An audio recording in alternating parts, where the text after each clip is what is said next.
Hey guys, as some of you already know, we made a video about this old abandoned train station some time ago, and we've been curious about this place for years, more specifically curious about which direction the line goes and where it goes and what happens when it gets up in the mountains. We've sort of had a bit of a go at trying to find where it went, but we never had a lot of luck because it sort of disappears off into the trees. However, recently we were looking at an old pilot map, and it was of this area, and we noticed this rail line.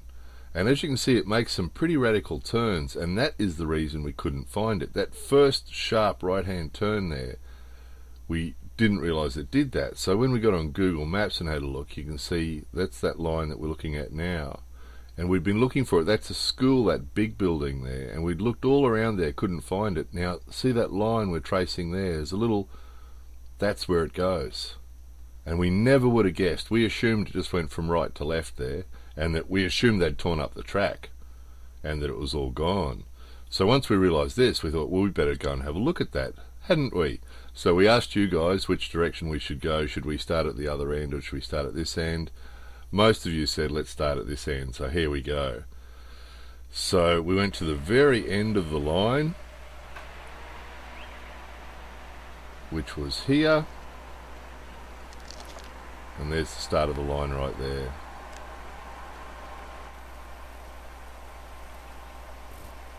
And there's that station from a different angle. Since we made the first video, they've actually put a little cafe inside that station, which is sort of nice.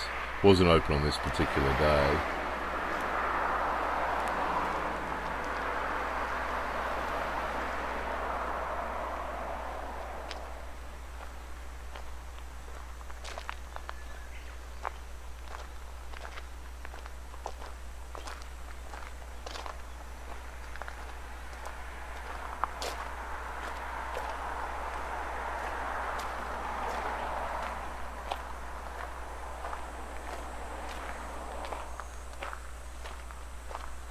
So summer in Japan, guys, it's about 33 degrees on this particular day. Humidity was at 75% and higher, of course. You can see it's been a bit of rain. So it's really hot and steamy. You can hear the cicadas going in the background.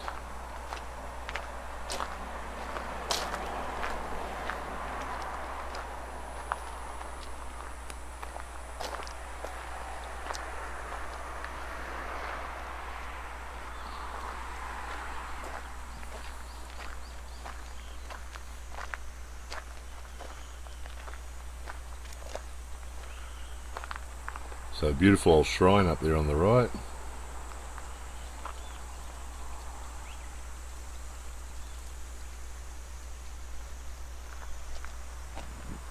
And we're not sure what this sheeting is.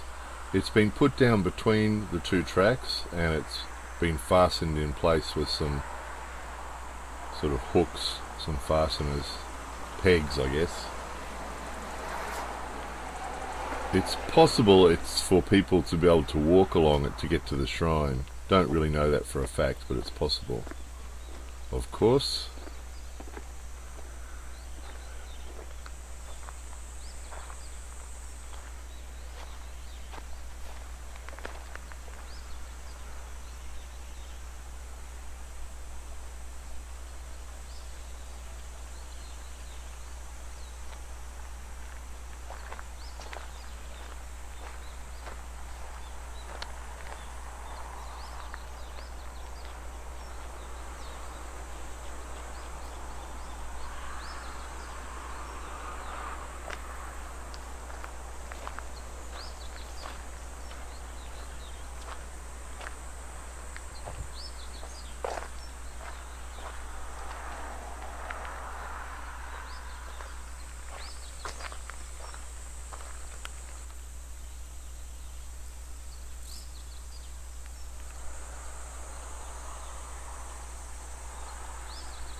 See the big bird there, guys?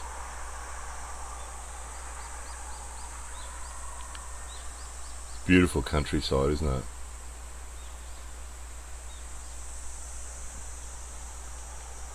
And the Buddha statue over here on the side.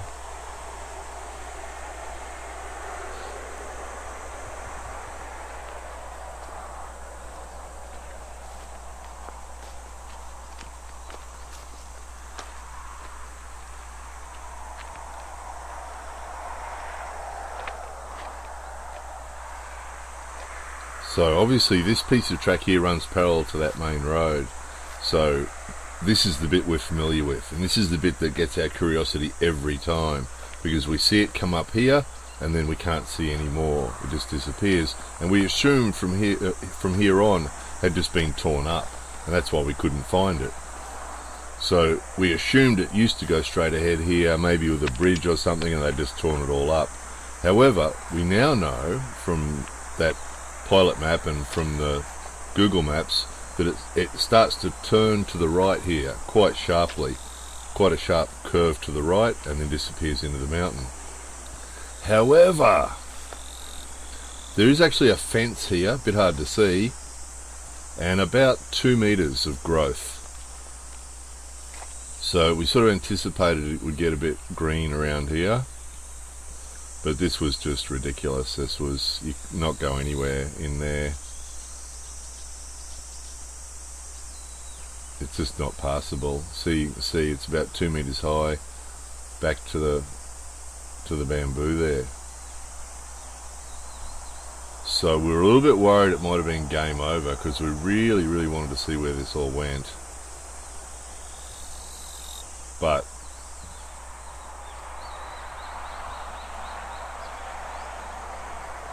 obviously a spike.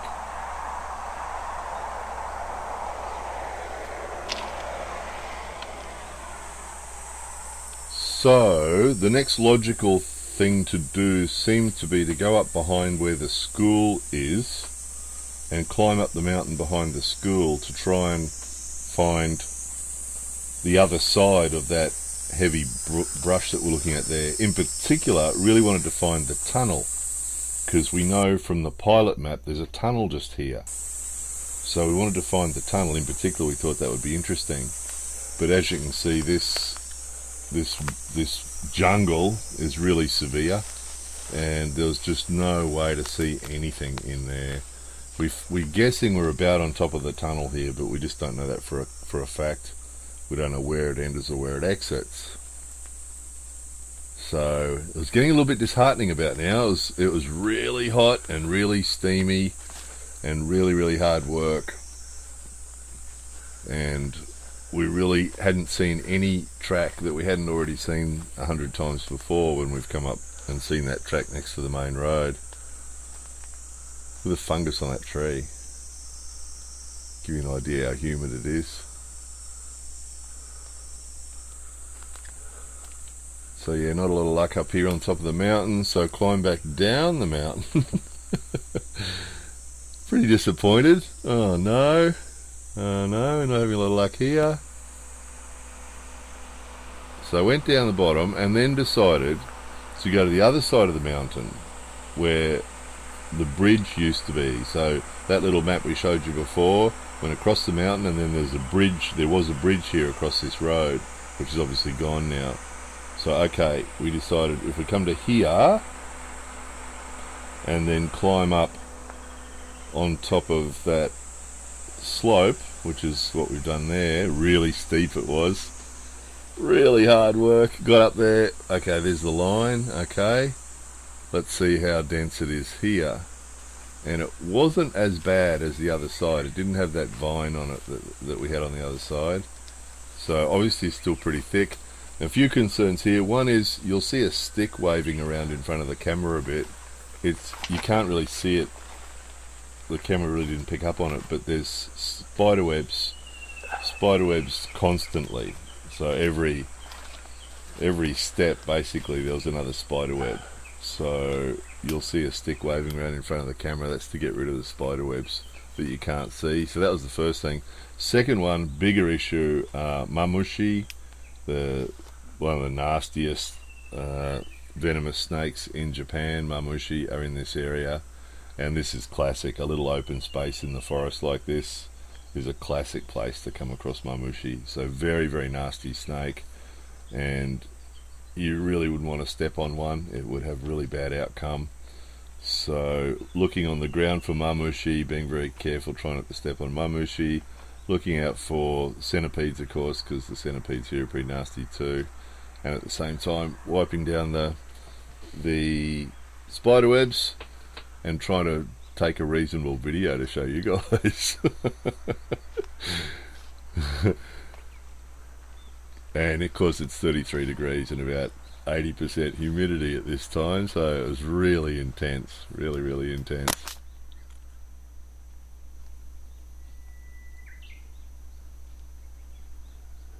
But beautiful, as you can see. I mean, as you can hear too. You know, we're out in the countryside now, aren't we? We're away from all the people, out in the wilderness a bit, and it really is beautiful, isn't it? The birds and the nature happening.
Some sort of track. There's wild pigs in this area too. Quite a lot of them apparently. So there's a little bit of a track there. Might be a wildlife track from the wild pigs. Obviously these things, you've seen these towers a few times already, haven't you guys? You realise of course they're to hang electricity off.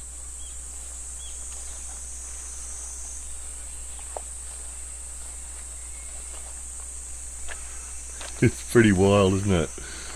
We knew it would be. I mean, obviously it's been a long time since the train's run, so there's no doubt that it'd be pretty wild, but it's really wild, isn't it?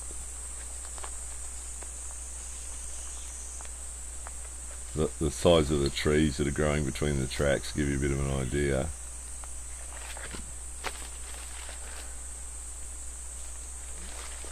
Problem with using a stick to take down all the spider webs is eventually you end up with holding a stick that's covered in spider webs and spiders.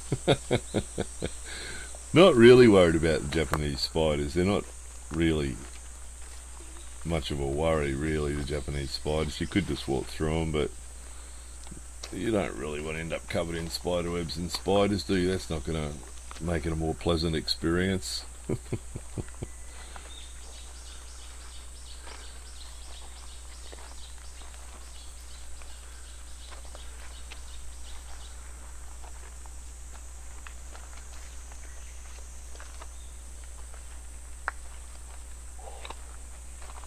Check it out, guys.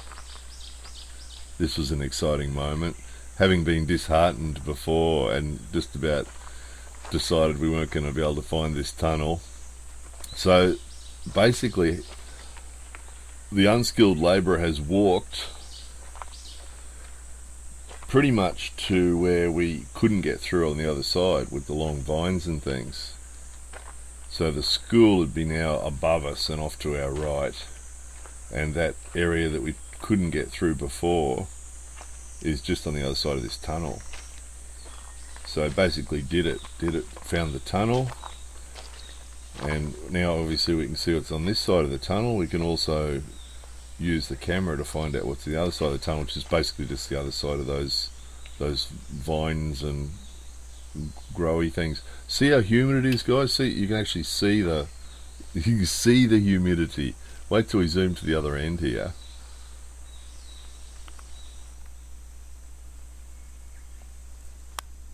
Look how steamy it is.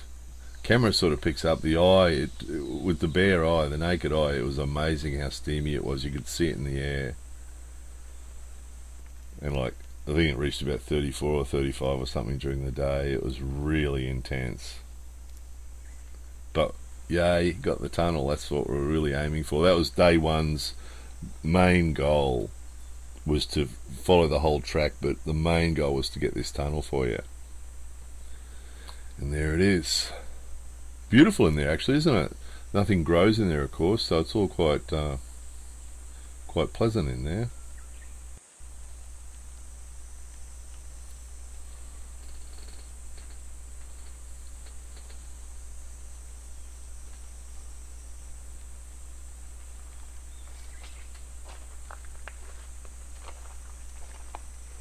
So time to head back down the line again, back to where that bridge was. So we basically crossed the mountain from the side that we were aware of, the side that we knew about, the line that we knew about, across to this bridge that we'd found out about using the pilot chart and Google Maps.